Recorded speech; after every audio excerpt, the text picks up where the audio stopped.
ফজরের নামাজের সুন্নত পইরা ফরজ নামাজ আছে কয় রাকাত? ওই 2 রাকাত নামাজের আগে কিসের পরে? সুন্নতের পরে।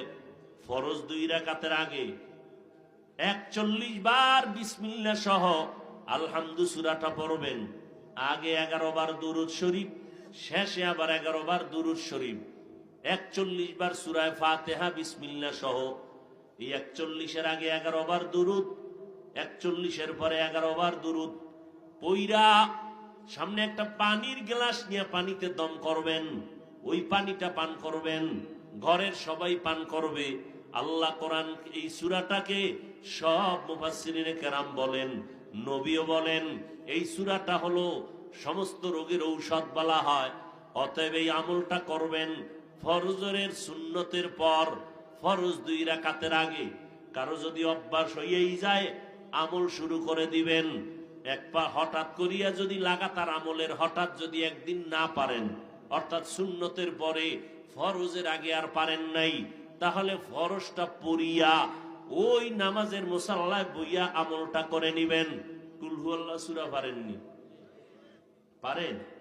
প্রতিদিন 50 বার সূরাটা পড়বেন, যে কোনো এক টাইমে নির্জনে একা একা আল্লাহর মোহব্বত নিয়া। কয়বার? 50। প্রথমে 5 বার দরুদ শরীফ, লাস্টে 5 বার দরুদ শরীফ, বিসমিল্লাহ সহ 50 বার সূরা ইখলাস পড়বেন। এই মিয়া দুধ কলা দিয়া ভাত খাইছেন, এটা ভিটামিন না? কিন্তু আপনি জানেন না এটা ভিটামিন সি না ডি, কিচ্ছু জানেন না, কিন্তু ভিতরে গিয়ে কাজ করবেনই। কথা বল না কেন?